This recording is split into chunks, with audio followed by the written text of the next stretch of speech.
I didn't know they had the Eagles in mind, kind of forming a group. We didn't know it was going to be the Eagles at the time. But that's where that all started, and formed from there. In the tapestry of American rock and roll, few voices resonate as profoundly as Randy Meisner's. A founding member of the Eagles, his soulful vocals and melodic bass lines were the bedrock upon which the band's iconic sound was built. But beyond the music, Meisner's life was a complex journey, marked by both triumph and tragedy. Want to know exactly what happened to his life? Then don't miss this video. We have to rewind to get the whole story. Randy Meisner was born on March 8, 1946, in the city of Scottsbluff, which is located in the state of Nebraska, in the entire United States of America.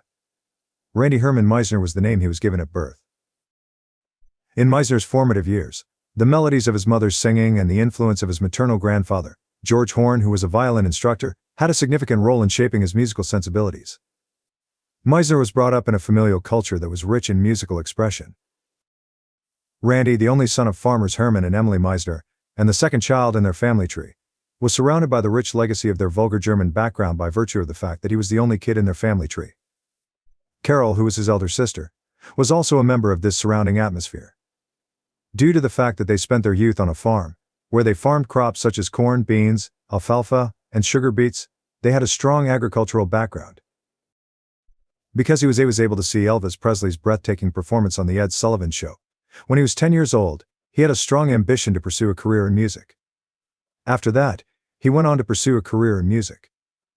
The reason that he went in a different direction was because of this encounter. He started taking guitar classes and getting more active in the local music scene in order to satisfy his passion in playing the instrument. His goal was to satisfy his desire to play the guitar. One of his professors at Scottsbluff High School came to the conclusion that he had a great deal of talent and advised that he give the bass guitar a shot. This occurred while he was a student at the school. Despite the fact that Meisner was unable to read music, he was nevertheless able to discover his true purpose in life. Because of the intuitive method he used, he was able to locate the way that led him to the next step. As a source of motivation for him, the soulful rhythms of Motown bass players served as a source of inspiration. Meisner got the opportunity to improve his abilities as a bassist and vocalist between the years 1961 and 1965 when he was performing with the Dynamics, a local band that would eventually become known as the Driven Dynamics. Meisner's career began in 1961 and continued between 1965 and 1965. Not only that, but he was able to accomplish this while he was playing with the Dynamics. In the beginning of Meisner's career as a musician, he worked with the band known as the Dynamics. During the year 1962, they participated in their very first professional engagement, which took place at the dance hall Little Moon Lake in Torrington, Wyoming. The very first professional engagement that they conducted took place at this location. It was at this event that they made their first appearance of the year, which was a pattern that continued throughout the whole year. The Driven Dynamics issued their first album, which was an extended play EP consisting of 4 songs, somewhere at the end of the year 1962. During the course of the EP, Meisner contributed lead vocals to Sam Cooke's song You Send Me. Only 500 copies of the extended play EP were made available for purchase, and it was pressed locally.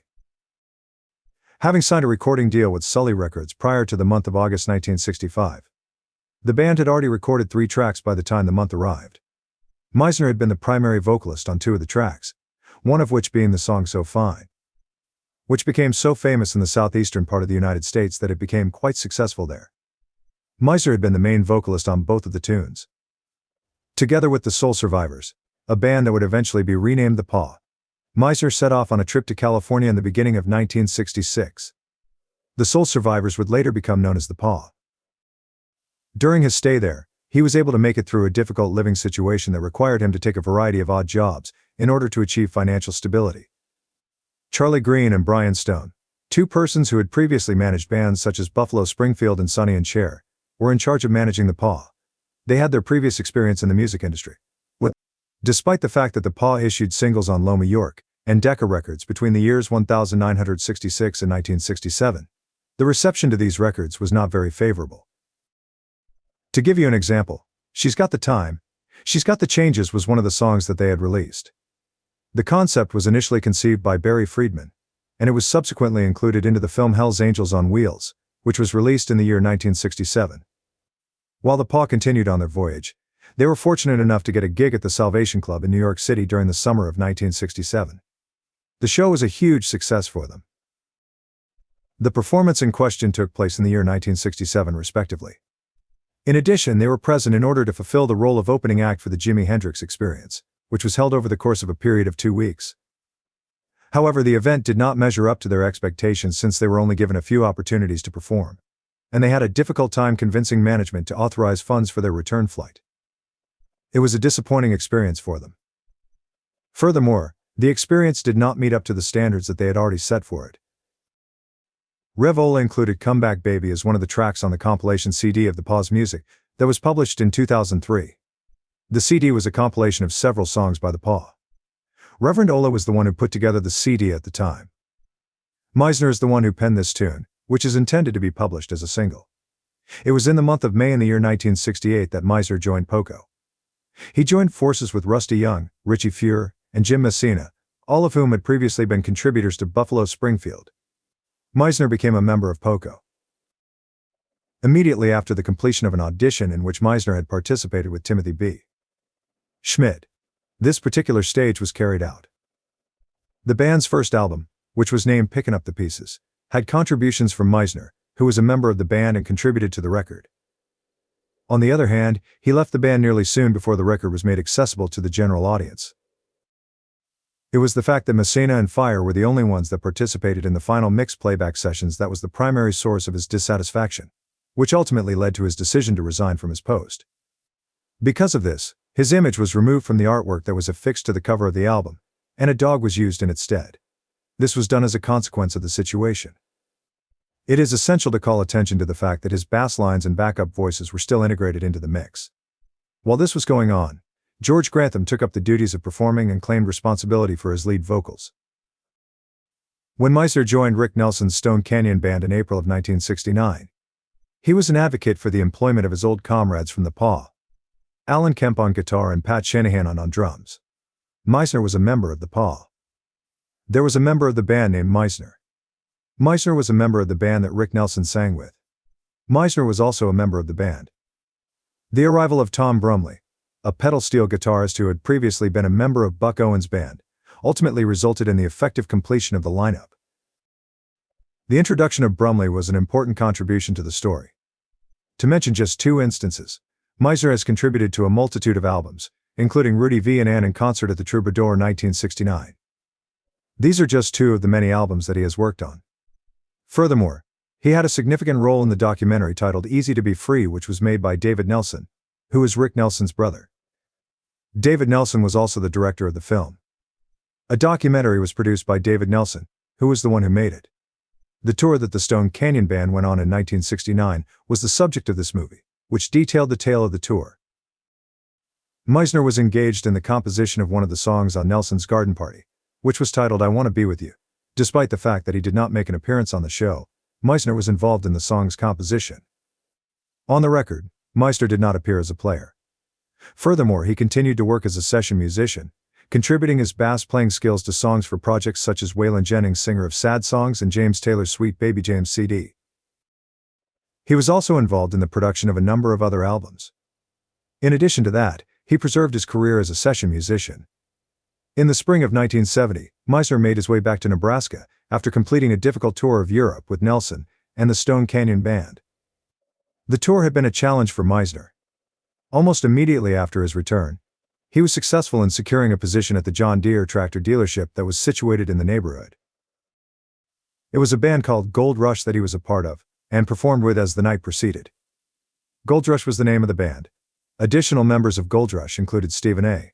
Love, who would later become a member of the New Riders of the Purple Sage. Love was a member of Gold Rush. Another member of the band was a person named Gold Rush.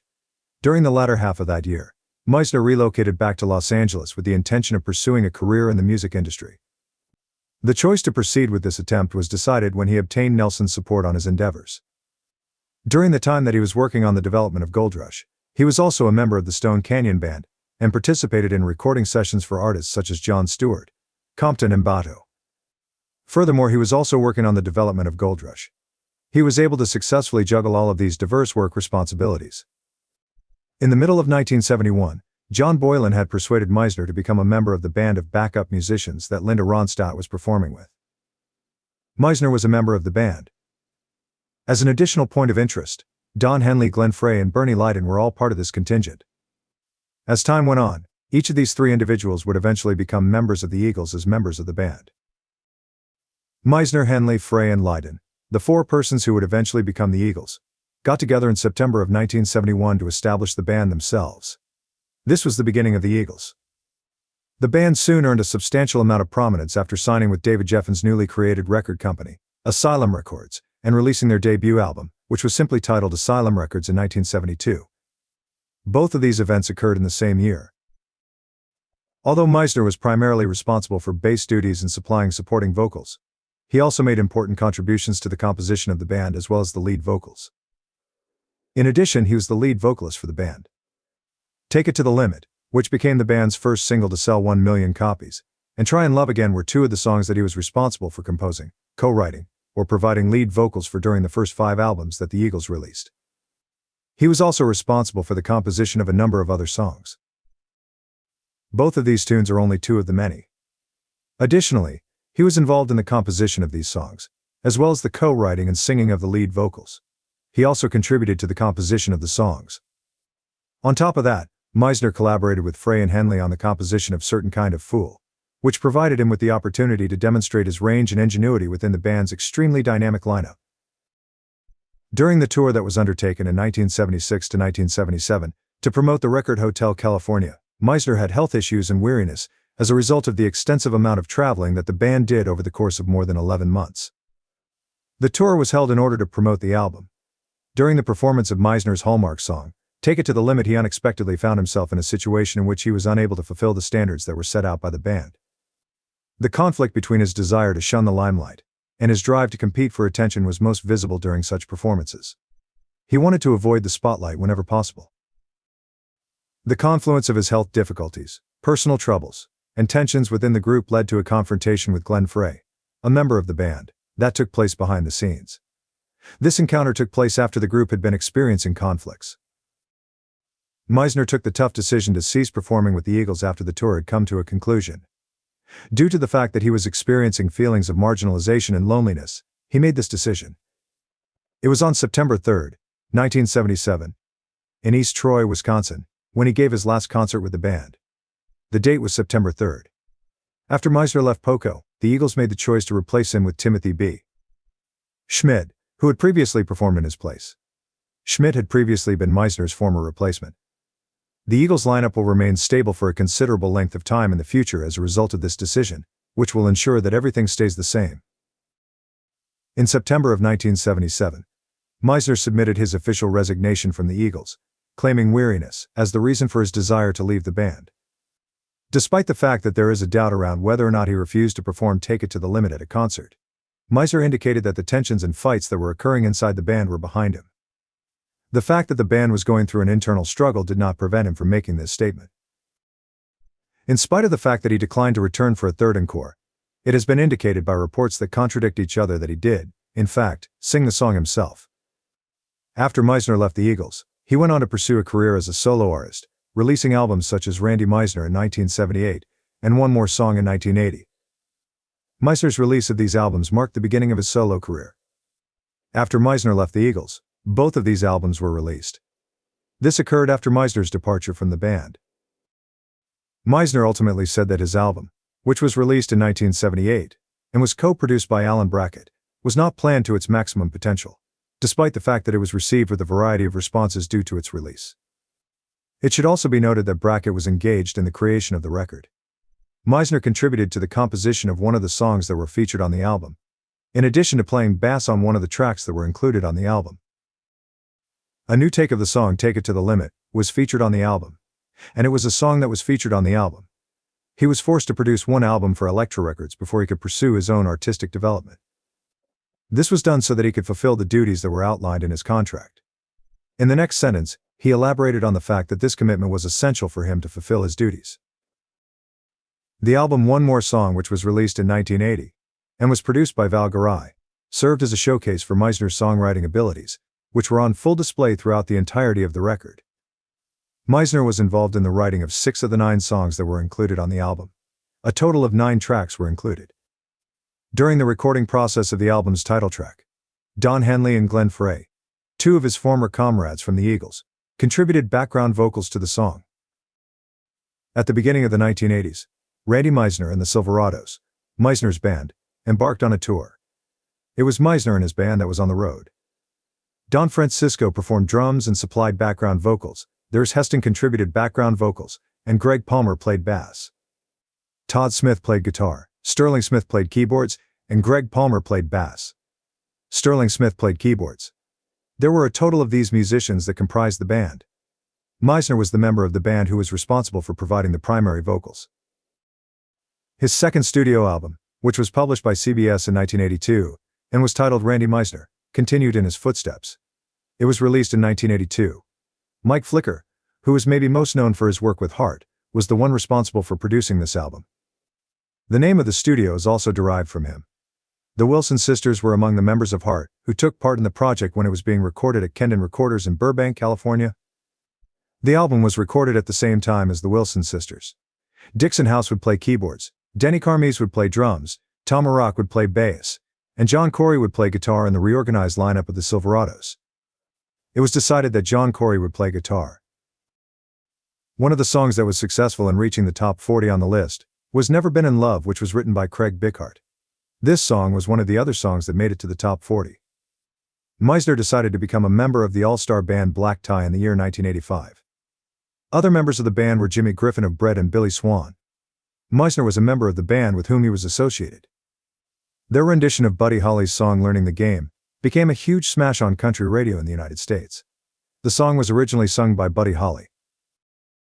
Blondie Chaplin, a session musician, and Bernie Leadon, a former member of the Eagles, accompanied Black Tie on their tour throughout the United States at the beginning of 1986.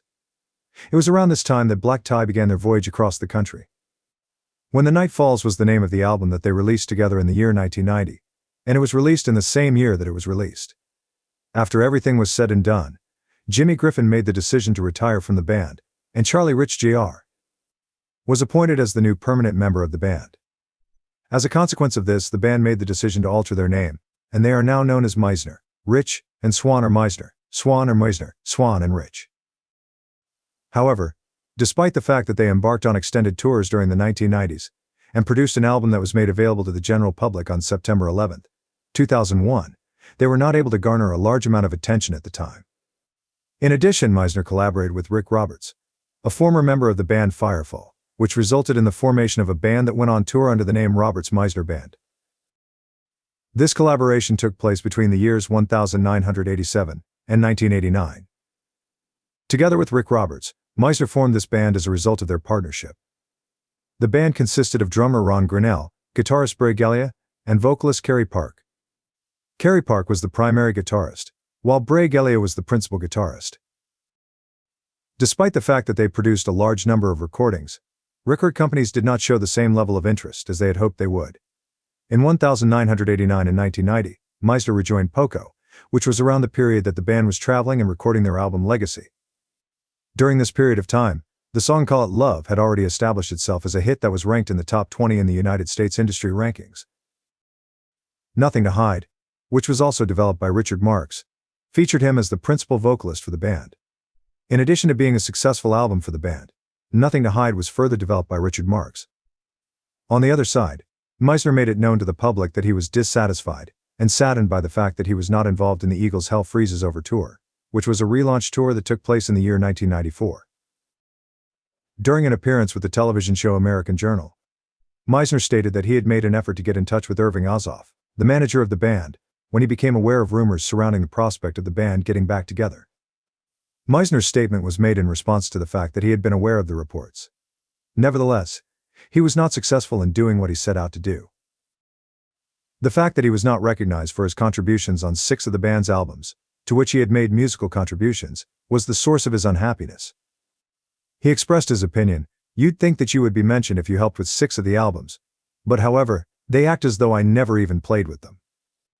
Although this was the case, he did not develop any feelings of animosity toward Glenn Frey and Don Henley, who had been his former bandmates earlier in his career. According to his explanation, he had never performed with them before. 7 members of the Eagles were present at the induction ceremony for the Rock and Roll Hall of Fame, which took place in New York City in the year 1998. The event was held in front of the Rock and Roll Hall of Fame. Some of these individuals were former members of the collective, while others were still active members. During the occasion, Timothy B. Schmidt, who replaced Meisner, delivered a speech in which he recalled Meisner and expressed his appreciation for the service he had provided. It was in the year 2000 when Meisner made his return with the Drive and Dynamics for a concert. This was to coincide with the band's induction into the Nebraska Music Hall of Fame, which also included Meisner as a solo performer inside the event. This concert was held at the same time as the other one. At the same time, he continued to perform as a member of the World Classic Rockers touring group for the whole of the 20th century. This was the case throughout the entire decade. On the other hand, Meisner reduced the number of public performances that he was scheduled to perform when he was hospitalized in August of 2004 due to major chest troubles. He dropped the number of shows that he was scheduled to perform. His final public performance is reported to have taken place in Naples, Florida, in the year 2008, and it is known to have been the venue of the concert. The Eagles extended an invitation to him to take part in their History of the Eagles World Tour in 2013, but he denied the offer due to his health considerations. Despite the fact that they had issued the invitation to him in the first place, this was the decision that followed. On the other hand, in September 2018, while the Eagles were on tour in North America, he was identified for attending a concert at the Forum in Inglewood, California. This information was subsequently made public on the internet. This concert was one that he went to observe. Meisner also took part in 2 live stream performances that were hosted by Richie Fuhr. During these performances, he made special guest appearances and participated in the overall performance. In August of the year 2020, he supplied background vocals to the song For What It's Worth by Buffalo Springfield. In October of the same year, he added background vocals to the song Pickin' Up the Pieces by Poco. Both of these contributions were made in the same year. Additionally, in the month of November in the year 2020, he made an appearance as a special guest on Joe Walsh's Vintage Rock and Roll radio show for the month of November. A conversation took place between him and his friend and former bandmate Joe Walsh, who was a member of the Eagles while he was with the band. Walsh had a role in the band as a member. An independent radio station known as KCSN 88.5 FM served as the location where the conversation of interest really took place. It is believed that Meisner struggled with alcohol dependency on a regular basis beginning in the late 1960s and continuing onward, notably during his time with the Eagles. This was a problem that he encountered as he attempted to deal with the difficulties that came with his newly obtained celebrity. Specifically, this is due to the fact that Meisner was unable to deal with the challenges that came along with his success. Following a string of minor heart attacks that occurred in the year 2004, he was forced to minimize the amount of touring responsibilities that he was required to accomplish. This was a consequence of the events that occurred. As the condition of his health continued to deteriorate, he ultimately made the decision to stop playing completely. His last known public appearance was in Naples, Florida, in the year 2008, and it was during that time that he finally made his existence known to the broader public. In March of 2013, Meisner was presented with yet another health problem when he became unconscious at his house in California owing to a piece of food that was clogging his airways while he was eating. This was Meisner's first experience with a health problem. This resulted in his experiencing many instances of a health emergency. Since this was the case, he was thus admitted to the hospital as a punishment. Meisner was unable to participate in the History of the Eagles tour alongside his former bandmate Bernie Lydon, who did take part in the trip.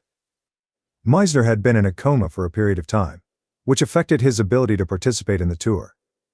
To add insult to injury, Meisner was not in good enough health to participate on the tour at all. Even though the medical specialists were optimistic about Meisner's chances of making a full recovery, he was never able to take part in the journey at any point in time. After some time had passed, he revealed that his old bandmates from the Eagles had paid for the medical expenses that were incurred as a result of his hospitalization. These expenses were required as a result of his hospitalization. On the other hand, Meisner has been able to properly tie the knot, not just once, but twice during his whole life. In 1963, he tied the knot for the first time with Jennifer Lee Barton, the girl he had a crush on when he was in high school. He proposed to her and they were married. Over the course of the same year, the couple became parents for the first time to a daughter whom they called Dana Scott Meisner. The birth took place in the month of November. After that, they were successful in conceiving twins, and in May of 1970, Heather Lee and Eric Shane Meisner were born to them. Following that, they went on to have 3 more children in the future. In 1981, however, they were compelled to formally end their marriage and divorce. Immediately after that, in November of 1996, Meisner tied the knot with Lana Ray, the lady he had been seeing for the preceding 12 years during the time that they had been together. The couple remained married till she passed away in 2016, when she was nearing the end of her life. A lawsuit that was filed on his behalf in April 2015 gave rise to charges that claimed Lana was attempting to keep him inebriated by taking advantage of his addictions to alcohol and opioids. The case was filed on his behalf. It was on his behalf that the case was filed. It was for the entirety of the month of April 2015 that these suspicions continued to spread across the community. Following that, a conservator was appointed by the Los Angeles County Superior Court to function in a temporary capacity during the length of time in issue, in order to manage Meisner's medical requirements. This conservator was responsible for overseeing Meisner's whole medical care.